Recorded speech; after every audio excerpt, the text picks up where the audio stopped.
Fala galera, tudo bem? Aqui quem está falando é o professor Rafael Benassi. Vamos ter uma aulinha de história agora, então?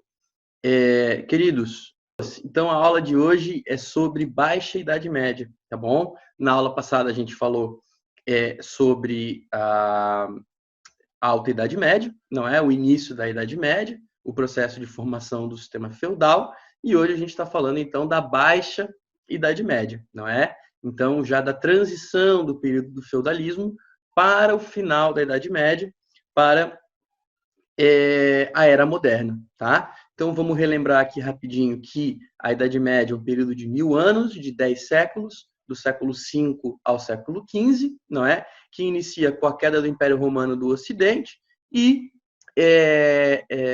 acaba com a queda do Império Romano, né, do Oriente, com o Império Bizantino, tá bom? Então, o que acontece, gente? Do século V ao século X, a gente tem a Alta Idade Média, não é? Do século X ao século XV, a gente tem a Baixa Idade Média. A grande questão que eu quero conversar com vocês agora aqui no começo é que no final da Alta Idade Média, a gente vai ter o quê, gente? A gente vai ter o processo de formação do sistema feudal, tá bom? Então vamos dar uma olhadinha aqui, tá? Que é o seguinte, o que vocês lembram, tá? A Alta Idade Média acaba com o Tratado de Verdun, beleza? O que foi o Tratado de Verdun, gente? Foi a divisão do Império Franco, não é? Após a morte do Carlos Magno, entre seus 3 netos, tá? Então, Carlos o Calvo, Lotário I e Luís o Germânico, tá bom? Então, eu quero que vocês acompanhem aqui no mapinha que eu estou colocando para vocês, ó, azul, verde e laranja. Tá, e essa região é amarela, essa é uma região autônoma, essa é uma região que não faz parte do Império, tá bom? E essa região em verdinho aqui é o famoso, não é, patrimônio de São Pedro, que lá o vô do Carlos Magno, não é, ou melhor, o pai do Carlos Magno, o Pepino o Breve, doou para o Papa. Então, com o Tratado de Verdun no ano de 843, a gente vai ter a divisão do Império Franco em 3. Esse é o final da Alta Idade Média. Só que o que vocês lembram, gente? Pô, dividimos o Império em 3. Isso fortalece ou isso enfraquece o Império? Bom, a gente sabe que enfraquece, não é? Porque foi um momento em que os 3 estavam, os 3 netos do Carlos Magno tinham uma rivalidade muito grande. Bom, o que vai acontecer, gente? Quando justamente você tem essa divisão do Império em 3, é quando você tem a invasão de diversos povos que estão entrando aí no Império, nos 3 reinos, no caso, né? Então eu queria que vocês acompanhassem aqui no mapa, tá? Tem esse monte de setinhas aí, mas que está mostrando, na verdade, a invasão de diferentes povos que estão querendo terra fértil na Europa Ocidental, não é? Especialmente nessa região onde era o Império Franco, da dinastia carolíngia, não é? E aonde você vai ter atualmente a França e uma parte da Itália. Então, o que você vê, gente? Eu vou acompanha aqui o mouse, ó. Você vê os normandos, né? Os vikings entrando aqui pelo norte, tá vendo? Ó, olha a setinha ali, tá? Pela França Ocidental. Aqui, ó, pelo sul, a gente vai ter os árabes, tá? Os sarracenos, tá vendo aqui, ó? Olha lá, setinha azul. E a gente vai ter também aqui os húngaros, tá? Setinha amarela aqui, ó, que estão também entrando na parte da França Oriental, tá bom? Do Reino da França Oriental. Então, o Império está sendo invadido dos 3 lados. O que vai acontecer, gente? Essa invasão coloca fim à Alta Idade Média e dá início ao período do feudalismo. Tá, mas o que é o feudalismo? Bom, o feudalismo é um período intermediário entre a Alta Idade Média e a Baixa Idade Média, quando você tem a fragmentação do Império Franco, tá? Então, o que vai acontecer? As pessoas, fugindo desses ataques, vão buscar apoio de nobres no interior, e esses nobres, os nobres que não tinham castelos, constroem proteções, as cidades acabam criando muros, não é? E você tem o feudalismo se formando. Então, aqui é um exemplo, tá, de um castelo na França, beleza? em que você vai ter, não é, essa construção sendo feita para a proteção, tá? Das pessoas que estão fugindo dos ataques ou dos sarracenos, dos árabes, dos islâmicos, ou dos vikings, ou, né, ou dos normandos também podem ser assim chamados, finlandeses, noruegueses, suecos, ou dos húngaros, tá bom? Que também podem ser chamados de magiares, tranquilo? Bom, aqui para vocês é um esqueminha bem lúdico, tá? Bem lúdico, sobre o que seria um feudo, não é? Então, é um pedaço de terra, tá? Onde esse nobre que está, enfim, né, dando proteção a uma série de pessoas, ele vai construir o seu castelo e sua proteção, tá? Percebam que esse território ele é dividido, a gente vai falar um pouco mais disso depois, tá? Então, você tem mais ou menos esse esquema que vai se formar na Europa no final da Alta Idade Média e no começo da Baixa Idade Média, ou seja, entre o século 9 e 10, século 11 e 12, tá bom? Bom, queridos, vamos voltar lá então às características do feudalismo, tá? Então, deixa eu puxar a telinha um pouquinho aqui para cima. Bom, o que vai acontecer, gente? Então, as características políticas. Primeira questão importante. Fragmentação política.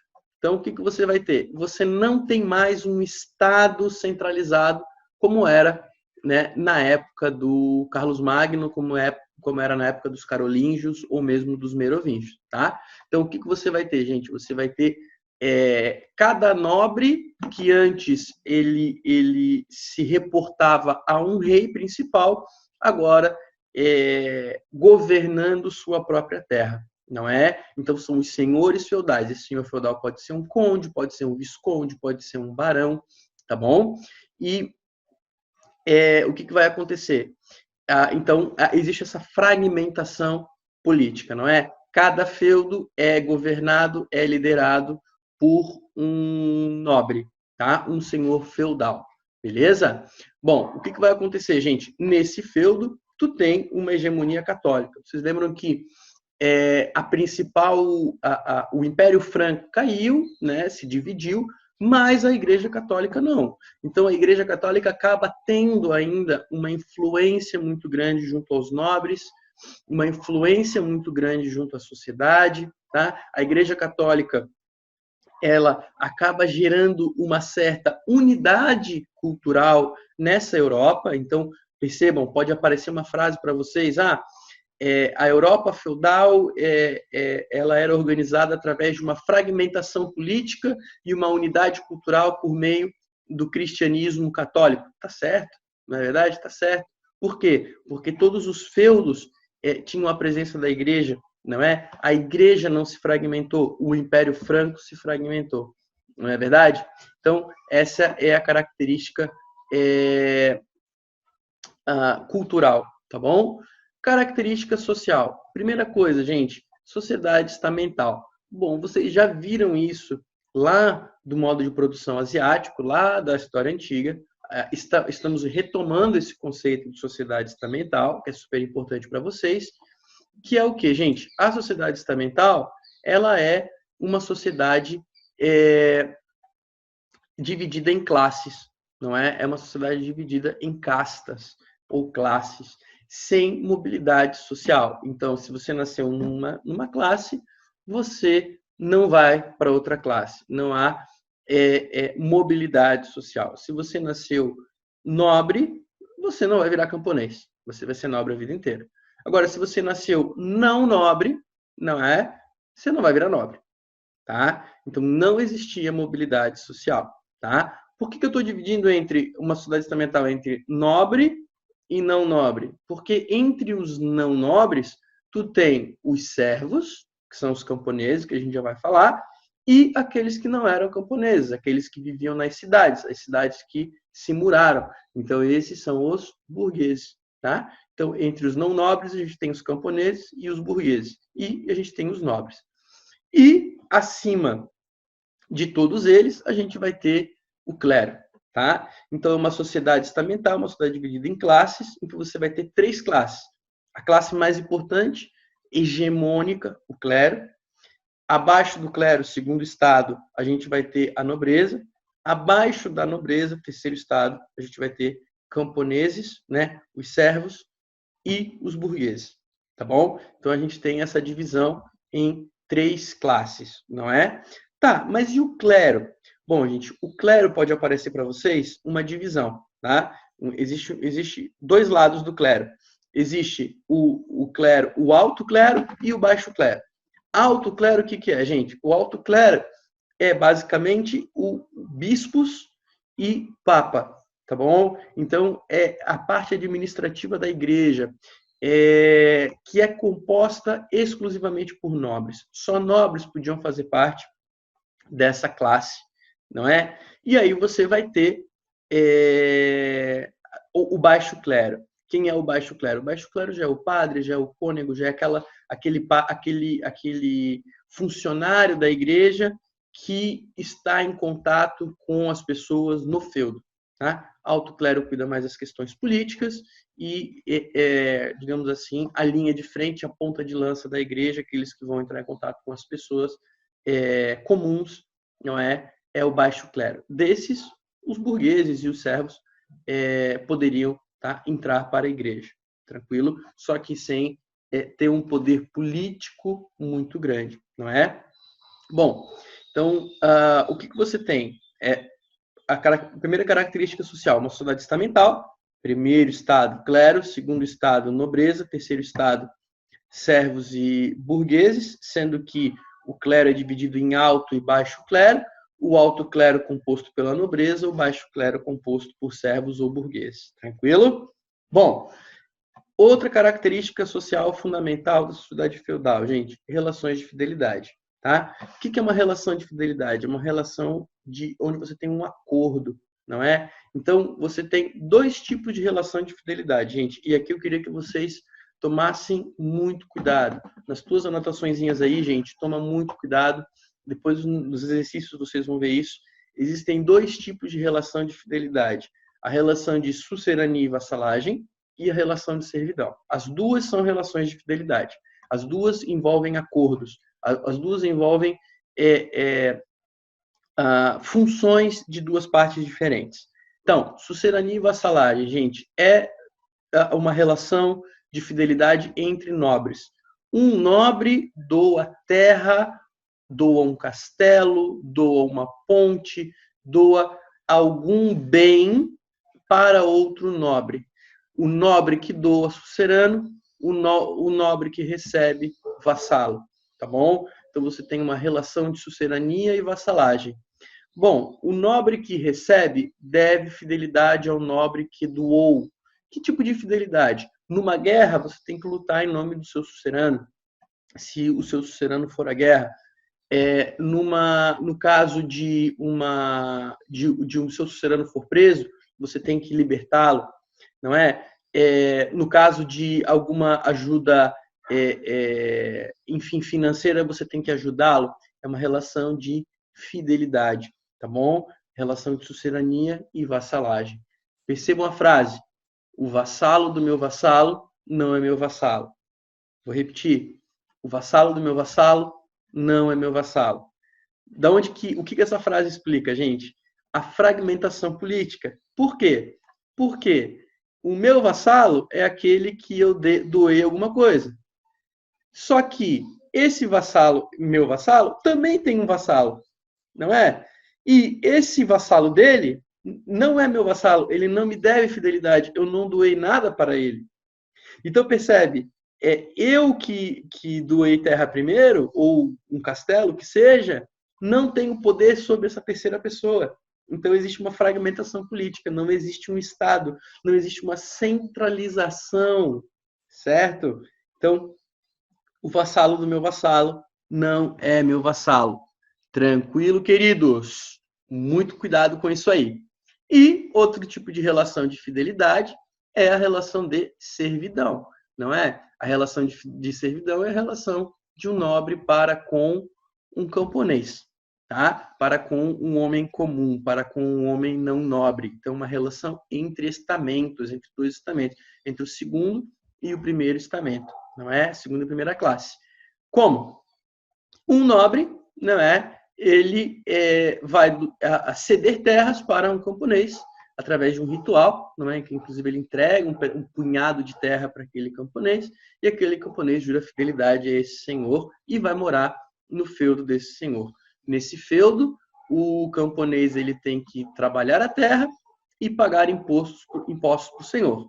E o senhor tem que, por sua vez, protegê-lo, não é? Então, uma relação de fidelidade é uma relação que tem dois lados, não é? O servo trabalha a terra e paga impostos e o senhor, ele vai proteger, né, esse servo em caso de uma guerra, em caso de uma falta de comida, esse tipo de coisa. Tranquilo? Bom, gente, o que acontece? Os impostos que os camponeses pagam são vários, tá? Paga-se, por exemplo, a corvéia, é um tipo de imposto que você paga com trabalho, não é? 2 dias de trabalho na terra do senhor, nas terras senhoriais. Os camponeses também pagavam o dízimo, não é? 10% da produção para a igreja, tá? Os servos também pagavam para usar as ferramentas do feudo. Nessa imagem que eu estou colocando aí para vocês, ó, você vê um servo usando um arado. Esse arado é do senhor, ele tem que pagar pelo uso desse arado. Então, esse imposto chama banalidades, não é? E ainda você tem que pagar os impostos que os seus pais não pagaram, à mão morta. Então, a gente tem esses 4 principais impostos, tá? O que acontece, gente? O servo, ele é uma pessoa livre? Não. Ele é preso à terra. Por quê? Porque ele tem essas dívidas. Ele é um escravo? Não. Ele não é uma propriedade. Tá? Então, o que é um servo? Uma pessoa endividada presa à terra. Mas se ele pagar as dívidas, aí ele é livre. Ele paga as dívidas? Muito difícil. Tá bom? Então, o que é um servo?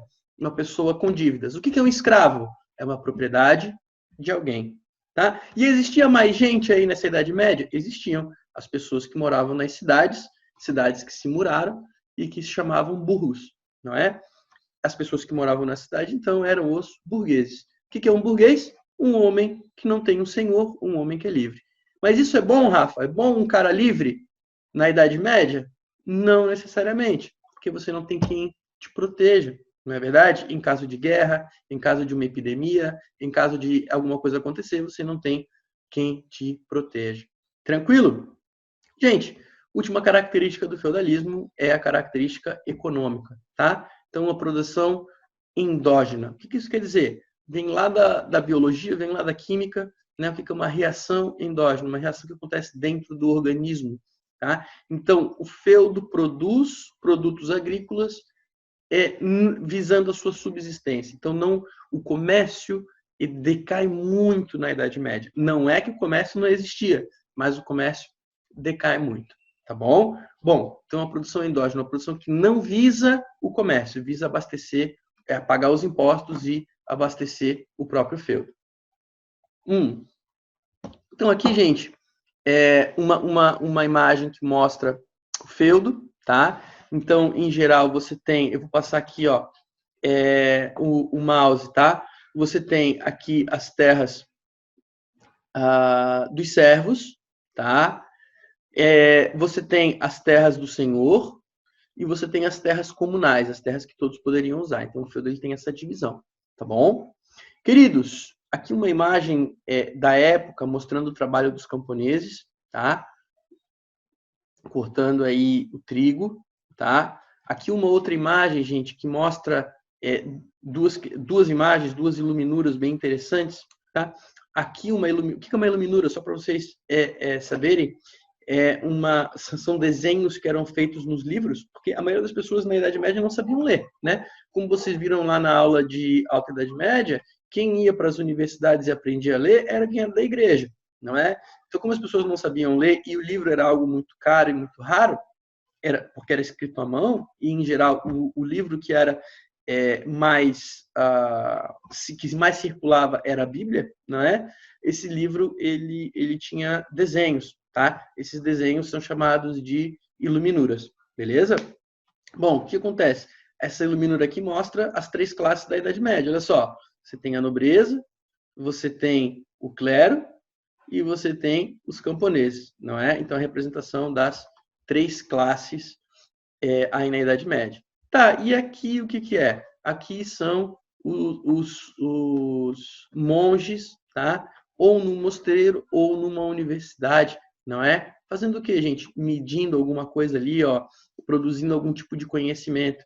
Então, isso mostra que a visão sobre a Idade Média, como sendo a Idade das Trevas, é uma visão equivocada, não é? Você tem produção de conhecimento, tá? Você tem um desenvolvimento da ciência. É lógico, tutelado pela igreja, ok?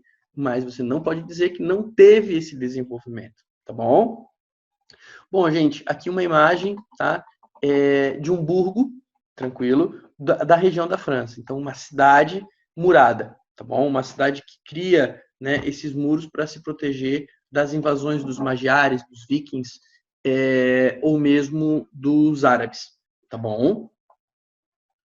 Bom, queridos, quando que essa sociedade feudal vai mudar? Tá? Ela vai mudar quando você tem um movimento cruzadista a partir do século XI. Tá? O movimento cruzadista vai colocar em xeque a sociedade, o equilíbrio da sociedade estamental, o equilíbrio da sociedade feudal. Tá?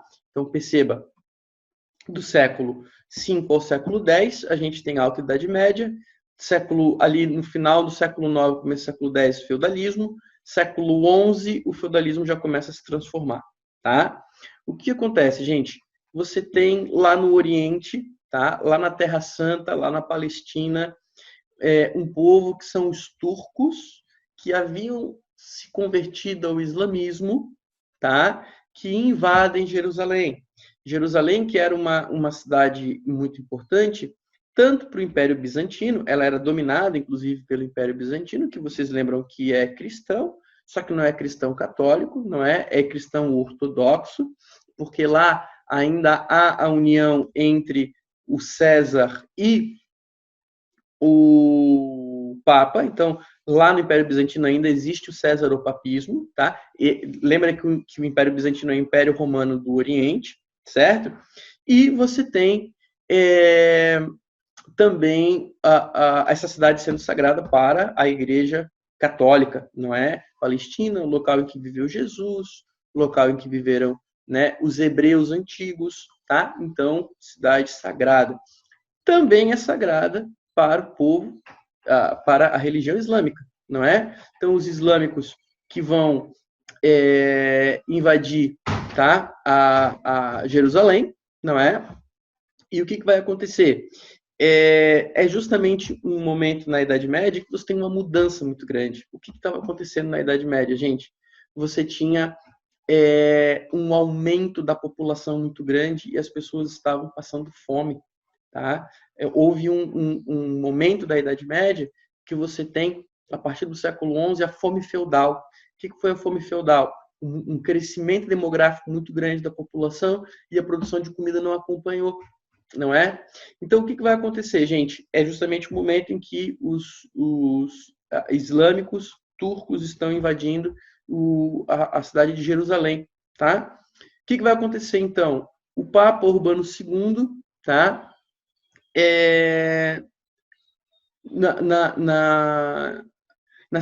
No concílio da cidade de Clermont-Ferrand, tá? Vai conclamar os nobres a chamarem os seus servos para libertarem a Terra Santa, tá bom? Então, o que foi as cruzadas, gente? Um movimento religioso e militar dos cristãos para retomar a Terra Santa, Jerusalém, em poder dos muçulmanos. O que eu queria que vocês vissem ali, ó, dos cristãos. Eu não estou falando que é só cristão católico, não. O Império Bizantino também vai participar dessa luta. É claro, havia interesse dos cristãos católicos? Sim, os seus feudos estão repletos de pessoas, as cidades estão com muita gente, tá bom? Então, olha lá, quais são os principais objetivos das cruzadas? Acomodação de excedente populacional. É uma palavra bonita para falar. Precisamos que pessoas morram, basicamente isso, tá? No português mais direto, é isso que se pensava naquele momento, né? A nobreza, claro, queria aproveitar para buscar mais terras, não é? Haviam cavaleiros que queriam a busca de aventura, o enriquecimento, pessoas, burgueses que também pensavam a mesma coisa, era uma oportunidade, não é? E muita gente que foi pensava que iria ter seus pecados absolvidos ou a cura da sua enfermidades, não é? E, como vocês vão ver, vai ter o interesse comercial também de abertura de mercados, de abertura de vias de comércio, tá? Então, começa com o Papa Urbano II, no Concílio de Clermont-Ferrand, no século XI, Clermont-Ferrand, que é uma cidade francesa, tá? Que naquela época era a capital do cristianismo, tá? Foi uma mudança que houve no século X de Roma para Clermont-Ferrand naquele momento. E o que vai acontecer? De lá, o Papa Urbano II vai conclamar a frase Deus levot, é a vontade de Deus, não é? Que a gente libere a Terra Santa, tá? Que a gente liberte e libere a Terra Santa dos islâmicos, dos infiéis, tá? Então, queridos, vocês sabem que tem diversos interesses aí por trás, que são os interesses que estão na tela. Tranquilo? Bom, as cruzadas, gente, elas não foram uma cruzada, tá? Foi toda uma cultura cruzadista que aconteceu, tá bom? Você tem praticamente 3 séculos, do século XI ao século XIII de cruzadas, tá? Então, não aconteceu uma cruzada, aconteceram várias. Oficiais, ou seja, com a bênção da igreja e dos nobres, 8, tá? Não oficiais, 2. Fora isso, existiram várias pessoas que também iam para lá e pensavam em libertar a Terra Santa, tá? O saldo geral dessas cruzadas, gente, fracasso militar. Por que fracasso militar? Porque, no fim dessas cruzadas, a Terra Santa vai ficar na mão, né, dos turcos, tá bom? Que, inclusive, mais tarde vão derrubar o Império Bizantino, não é? Pondo fim à Idade Média, tá? E, no entanto, houve uma espécie de sucesso comercial, tá? Em que sentido? Houve uma reabertura do Mar Mediterrâneo e das rotas comerciais entre o Oriente e o Ocidente, especialmente a partir, anota aí, da Quarta Cruzada, tá bom? A Quarta Cruzada é chamada de Cruzada dos Comerciantes, que foi uma cruzada em que os comerciantes das cidades italianas, tá? Dos burgos italianos, que tinham um certo poder financeiro, financiaram, organizaram uma cruzada com a bênção da igreja, foi uma cruzada oficial, e retomaram rotas de comércio com o Oriente, tá? Então, assim, além dos conflitos, haviam trocas comerciais, tá? Queridos, então aqui, ó, é uma imagem que mostra, tá?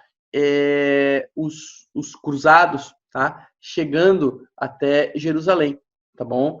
E invadindo, na verdade, a imagem mostra, né, a Quarta Cruzada, tá bom? E a invasão de Jerusalém, tranquilo? Bom, gente, vamos lá. Aqui mostram algumas rotas comerciais que começam a aparecer com as cruzadas, ó, gente. Aqui, na verdade, mostram o mapa das cruzadas, tá? Eu queria que vocês percebessem como que a Europa ocidental ela vai se conectando com a Europa oriental e com o próprio Oriente Médio. Dá uma olhadinha aqui onde eu vou passar o mouse, gente, ó.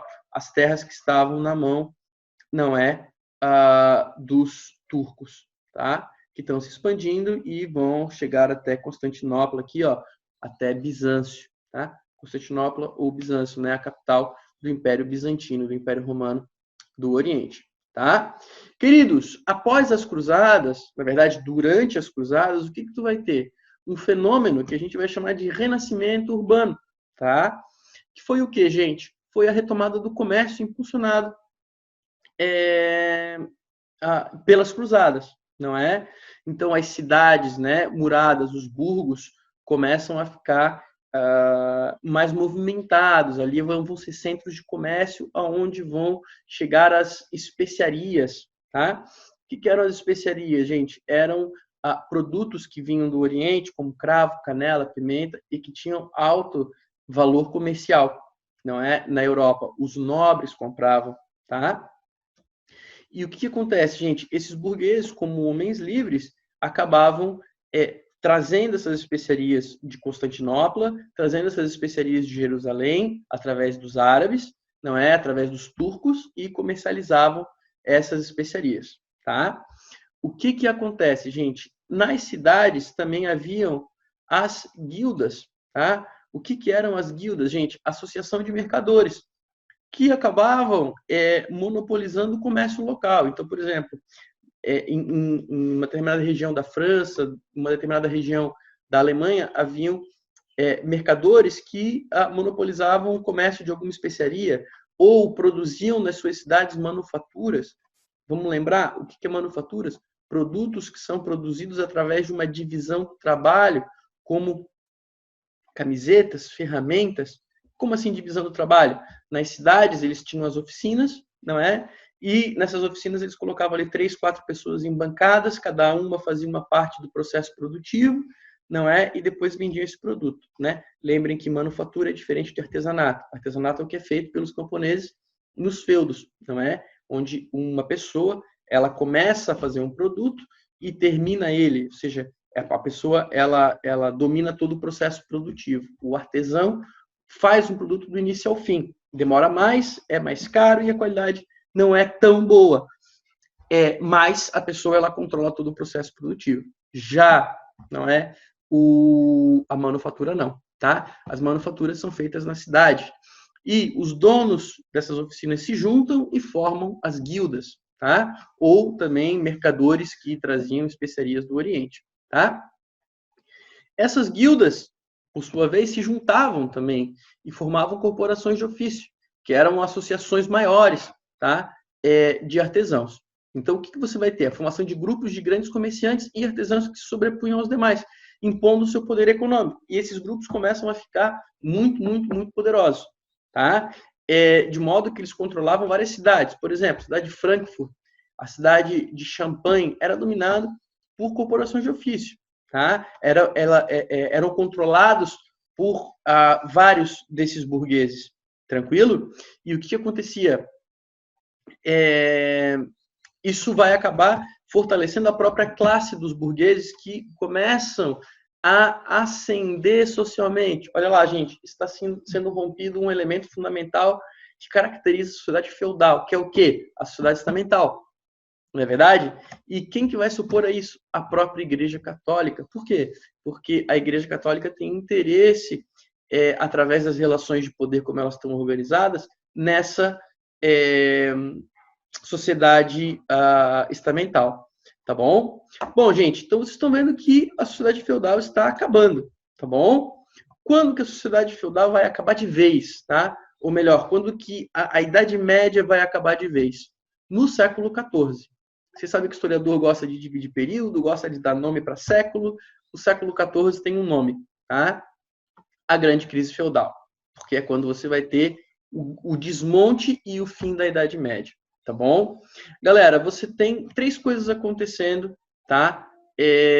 Na Grande Crise Feudal. Eu vou começar pelo tópico do meio, tá? Então, a Guerra dos 100 Anos. O que foi a Guerra dos 100 Anos? Gente, a Guerra dos 100 Anos foi um conflito entre os feudos, entre os nobres da França e os nobres da Inglaterra, tá bom? Essa guerra, ela vai dar origem a outros conflitos, é uma guerra que vai durar mais de 100 anos, que começa no século XIV, e que tem a ver com a sucessão do trono da França. O rei da França morre, o rei da Inglaterra queria, havia um parentesco próximo, quer tomar alguns feudos na França, e os franceses, tá? Tanto os servos quanto os próprios nobres, lutam pela sua, enfim, né, contra a dominação inglesa na França, tá? E aí que você vai ter a participação de uma grande mulher, símbolo da França, uma heroína na França, que é a Joana d'Arc, não é?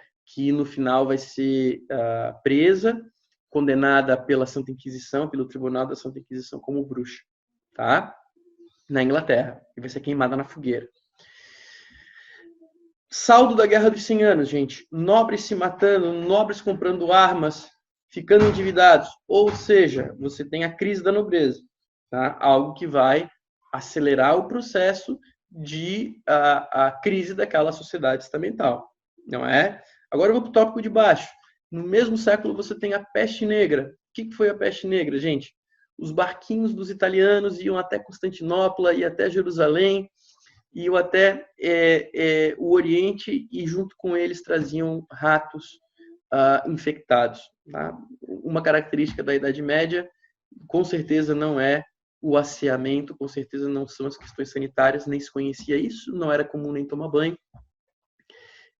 Então, as cidades tinham muitos ratos, não é? Os ratos transmitiam, tinham uma pulguinha, né, que picava o rato, picava as pessoas, que transmitiam várias pestes, na verdade, não é uma peste, eram várias, como a peste bubônica, a peste pulmonar, né? E nas cidades onde era mais quente, você tinha mais ratos, e a peste bubônica matava uma pessoa em 1, 2 semanas, não havia um controle, e isso vai gerar uma crise da igreja. Por quê? Porque a igreja não vai saber dar uma justificativa para o que estava acontecendo. Eram milhares de pessoas que morriam, segundo relatos, 1/3 da população da Europa morreu, não é? Inclusive existe um ditado que dizia que se você não tem um parente que morreu na peste negra, você não é europeu, não é? Por quê? Porque muita gente realmente morreu. A imagem atrás ali, gente, é um médico, tá? Com uma varinha na mão para estourar os bulbões que apareciam no corpo das pessoas. O que eram os bulbões?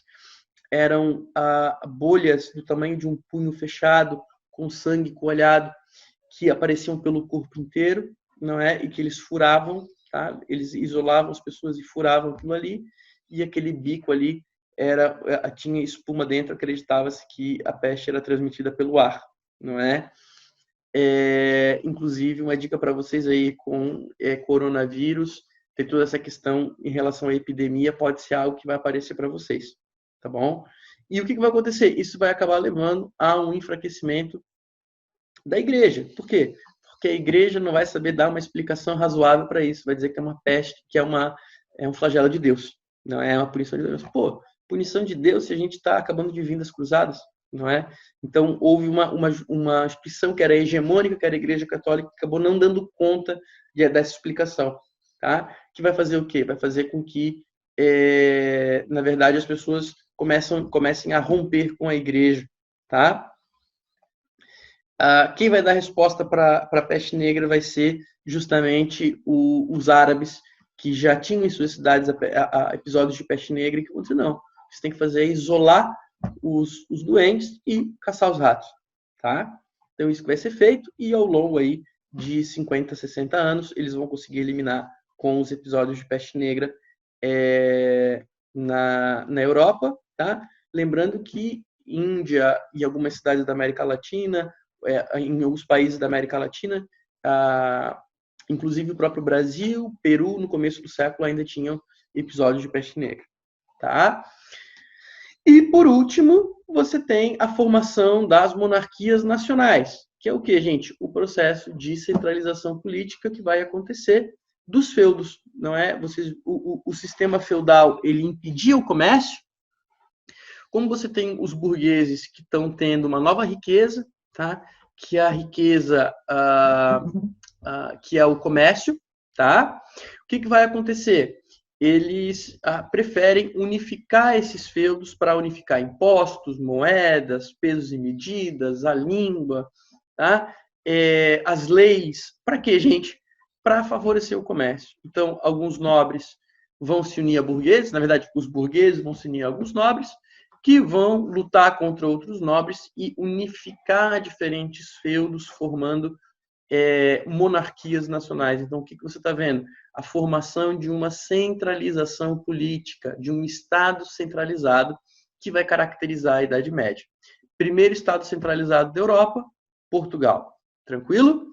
Queridos, aqui eu quero mostrar para vocês a arte gótica, tá bom? Que é uma arte característica da Baixa Idade Média, ou seja, é uma arte urbana, tá? Aqui a principal representante, né, da arte gótica, a igreja de Notre-Dame, lá em Paris, não é?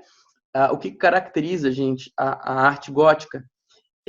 Grandes construções urbanas para mostrar o poder da igreja. Para quem? Para os burgueses, não é? Os burgueses que estavam ali muitas vezes desobedecendo a igreja, estava preocupada com a sua ascensão social, não é? A igreja ia lá e construía uma grande, a igreja católica construía, né? Fazia uma grande construção nas cidades para mostrar o seu poder, tá? Por dentro você tem as cúpulas, os vitrais, não é? Aqui já um livro, só para mostrar para vocês como que era esse livro. Os livros circulavam muito pouco, tá? Na Idade Média, o principal livro que circulava era a Bíblia. Esses livros tinham muitas iluminuras, que era o jeito que muitos reis podiam ler, tá? Aqui a Santa Inquisição não é que perseguia, julgava uma instituição da igreja, né? Aqueles que eram considerados infiéis, aqueles que não seguiam os preceitos da igreja, poderiam ser desde clérigos, nobres, gente pobre, pessoas que produziam algum tipo de conhecimento xamânico. Aqui também, aqui já imagens da peste negra, tá? E aqui para vocês, onde está mais vermelhinho, são os locais mais afetados pela peste negra, então os locais mais quentes. E aqui uma descrição do Boccaccio, que foi um intelectual da Idade Média, tá? Que descreve para vocês aí o que era a peste negra, né? Então, apareciam no começo, tanto em homens como nas mulheres, ou na virilha, nas axilas, algumas inchações. Algumas dessas cresciam como maçãs, outras como um ovo. Cresciam umas mais, outras menos. Chamava o povo de bubões. Em seguida, o aspecto da doença começou a alterar-se, começou a colocar manchas de cor negra ou lívidas nos enfermos. Tais manchas estavam nos braços, nas coxas e em outros lugares do corpo. Em algumas pessoas, as manchas apareciam grandes e esparsas. Em outras, eram pequenas e abundantes. E do mesmo modo como, a princípio, o bubão fora e ainda era indício inevitável de morte, também as manchas passaram a ser mortais. Para dar sepultura a grande quantidade de corpos, já não era suficiente a terra sagrada junto às igrejas. Por isso, passaram-se a edificar igrejas nos cemitérios. Punha-se nossas igrejas, as centenas dos cadáveres que iam chegando e eles eram empilhados como as mercadorias dos navios.